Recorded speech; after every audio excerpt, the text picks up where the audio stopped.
Fala galera, e aí, tudo bem com vocês? Aqui é a professora Leide Rodrigues e estaremos dando continuidade aos nossos conteúdos na área de História. E dessa vez vamos falar um pouquinho acerca da Guerra Civil Espanhola e também do stalinismo, né? Antes desse vídeo, vocês podem dar uma olhadinha, eu já falei desse período entre guerras e falei do nascimento desses regimes totalitários. Os vídeos anteriores eu trago um pouco acerca desse conceito de totalitarismo, bem como do fascismo na Itália, sobre a liderança do Mussolini, e do nazismo na Alemanha com Hitler. E agora nós veremos um pouquinho da Guerra Civil Espanhola com Franco, logo em seguida o stalinismo na União das Repúblicas Socialistas Soviéticas com Stalin. Galera, é o seguinte, a Guerra Civil Espanhola ela vai começar em 1936 e vai até 1939.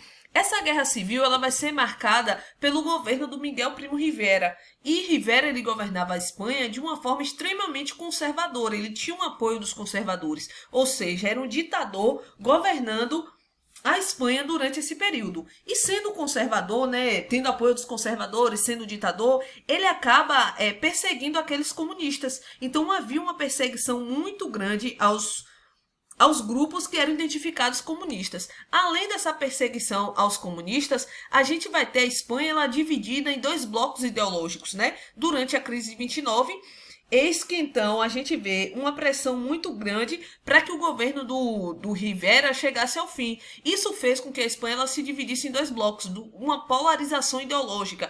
Os dois grupos eram os falanges e a Frente Popular. Os falanges, galera, eram um grupo de conservadores, né, que apoiava o governo do Rivera, tinha um viés extremamente nacionalista e eles eram inspirados nas ideias fascistas, ou seja, os seus principais expoentes aí, os seus principais, né, líderes, o principal líder era o Francisco Franco, né, tanto é que esse regime do Franco vai se chamar franquismo nesse período, e ele também vai se apoiar, principalmente vai receber apoio do Hitler e do Mussolini, que também implantavam regimes totalitários na Itália e na Alemanha.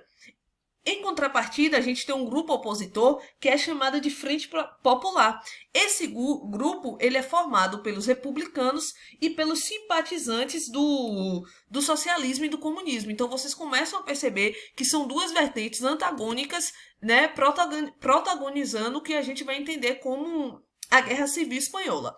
E é o seguinte, chegando em 1939, a gente vai ter o Franco dando um golpe de Estado. O Franco ele dá um golpe de Estado e vai assumir o poder. A partir do momento que ele assume o poder, essa guerra civil ela vai ficar ainda mais evidente. E Franco ele vai governar, né, até 70, né? Ele dá um golpe em 39 e ele fica no poder até 1970, quando ele vem a falecer.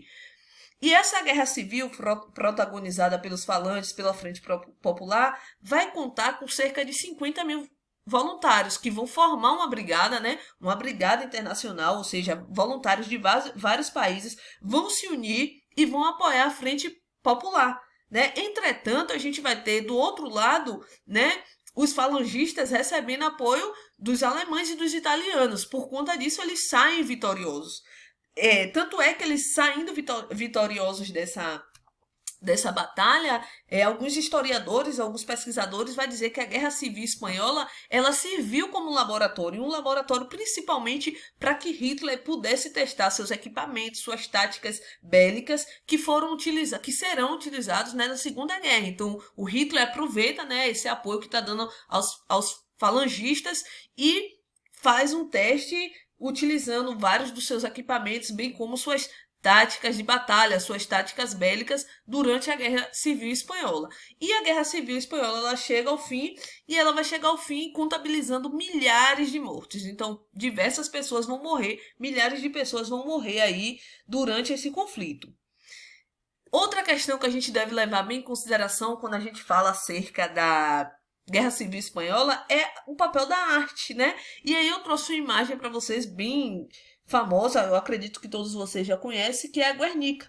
Essa é uma pintura do Pablo Picasso e se vocês perceberem, olharem bem, ela traz essa cor, né, um tanto quanto escura para representar de fato a guerra. Ela tem aqui também um touro que aparece aqui representando, né, o touro é uma das figuras simbólicas da Espanha e essa obra ela vai retratar um bombardeio sofrido na cidade de Guernica. Então, durante a Guerra Civil Espanhola. Então, a gente vê aí a arte sendo utilizada para representar um dos eventos ocorridos durante a Guerra Civil Espanhola. Então isso é bem interessante aí para a gente entender. Lembrando que a Guernica é do pintor Pablo Picasso, beleza?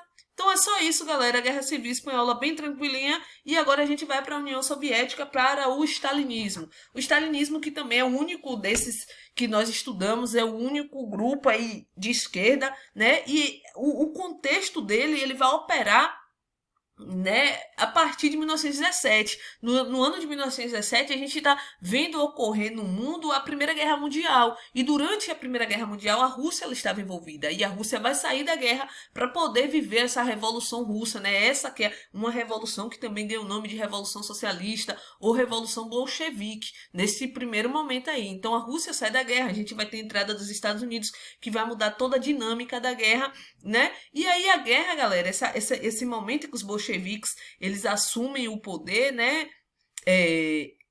Logo em seguida a gente vai ter o Lenin, né? Que é um menchevique, também dando a volta por cima, digamos assim, e ele vai consolidar a revolução, né? Através do grupo que ele defendia, que era chamado de brancos, ou então mencheviques. A partir desse momento, o Lenin ele vai implantar uma nova política econômica, que é chamada de NEP, que basicamente é um diálogo com o capitalismo, tá? Então é só de forma bem sucinta aqui para a gente entender, e a partir desse momento, o Lenin, então, ele implanta, né, essa política econômica que vai fazer mudar um pouco da estrutura da União das Repúblicas Socialistas Soviéticas.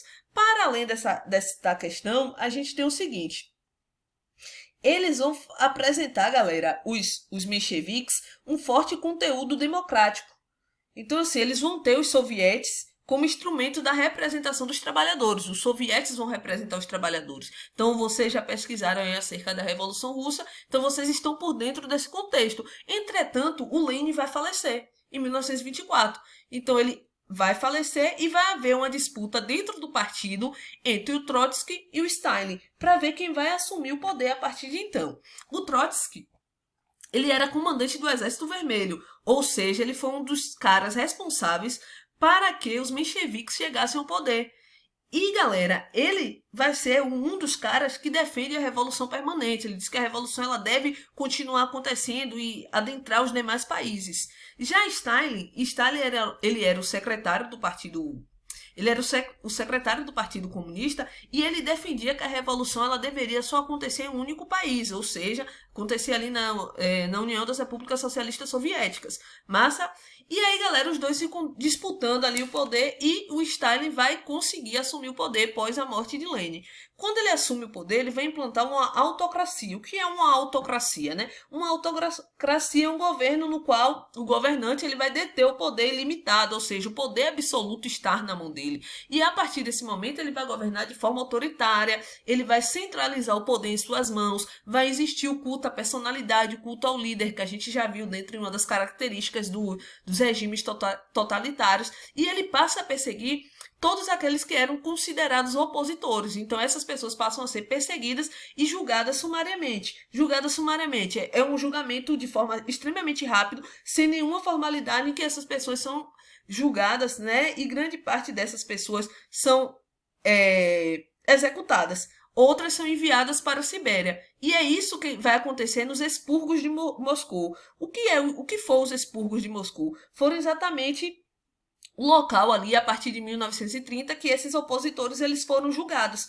Então, grande parte desses opositores eles foram julgados e ou eles eram executados de forma sumária ou então encaminhados às Sibérias. E também existia, né, como uma forma de punição para esses opositores, os chamados gulags. E gulags, galera, nada mais é que um sistema de campos de trabalho forçado, em que as pessoas, os opositores, os inimigos políticos, eles eram levados para poder trabalhar dentro desse sistema, né? O campo de trabalho forçado. Então isso aí vai prevalecer, né? Salvo engano, até 45, vai iniciar ali em 30 e vai permanecer até 45 com o fim da Segunda Guerra Mundial. Então é uma característica relevante também para vocês anotarem e levarem em consideração. E é o seguinte, qual é o pretexto para que o Stalin ele passe a matar diversas pessoas opositores?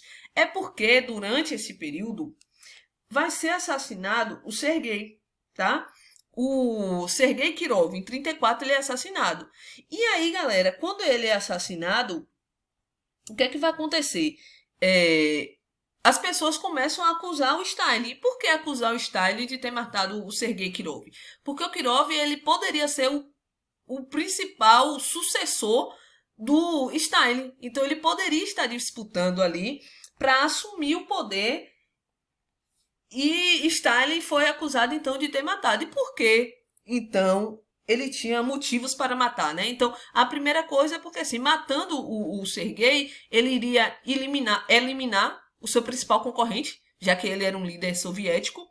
E também, galera, porque a partir da morte do Sergei, o Stalin vai estar utilizando essa morte como uma justificativa para a perseguição. Olha, o Sergei foi morto pelos comunistas, pelos nossos opositores. Então, a partir de agora, nós iremos persegui-los. Quando, na verdade, diversas pessoas, né, atuam, trabalham com a possibilidade dele ter sido assassinado a mando do próprio Stalin.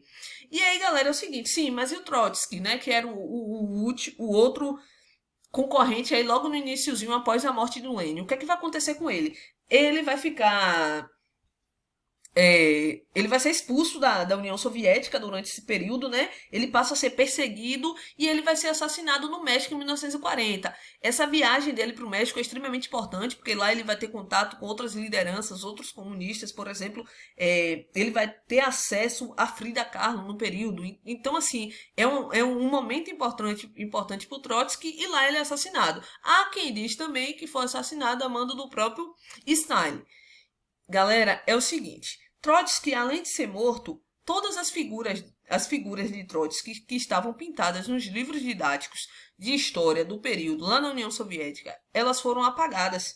Então observe aí a imposição do Stalin, né, em apagar a memória, né, seja ela real ou imaginária dos opositores dele. Então, isso aconteceu e de forma bem clara. Eu trouxe uma imagem aqui para vocês observarem. Na primeira, a gente tem o Lenin ali discursando aqui em cima, tá? E aqui embaixo a gente vai ter o Stalin, certo? Essa foto foi uma foto que aconteceu em 1920.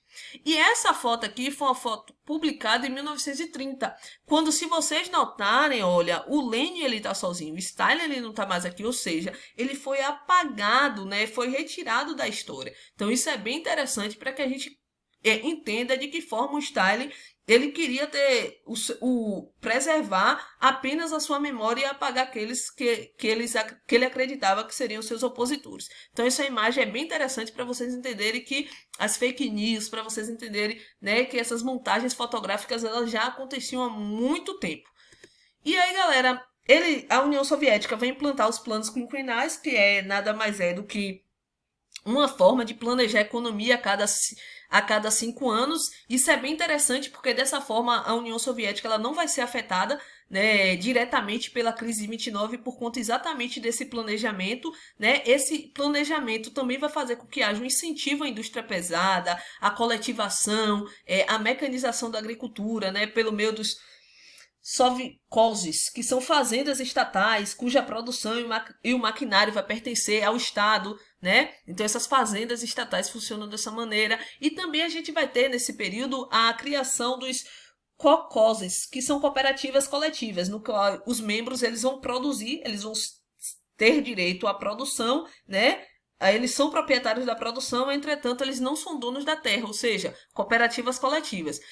Outra coisa que a gente deve levar em consideração é que, apesar desse desenvolvimento ter sido muito econômico, socialmente não vai haver um desenvolvimento tão evidente. Isso é muito característico. Durante o governo de Stalin, a gente vai ter a erradicação do analfabetismo, o desenvolvimento do ensino técnico e científico, que é bem importante para a gente entender, mas é relevante também que a gente fala que essa era uma educação que estava pautada, né, em um realismo socialista, ou seja, em exaltar o trabalhador, o governo, exaltar o socialismo, exaltar o Stalin. A própria arte, né, a pintura, a literatura, a música, ela foi utilizada como propaganda desse governo. Então a gente precisa entender de que forma foram dadas essas características do governo stalinista. E é isso, galera, esse rápido resumo aqui acerca do conteúdo. Eu espero que vocês tenham gostado e qualquer dúvida já sabe, certo? Forte abraço, nos vemos no próximo conteúdo. Valeu, galera. Respeita a nossa história.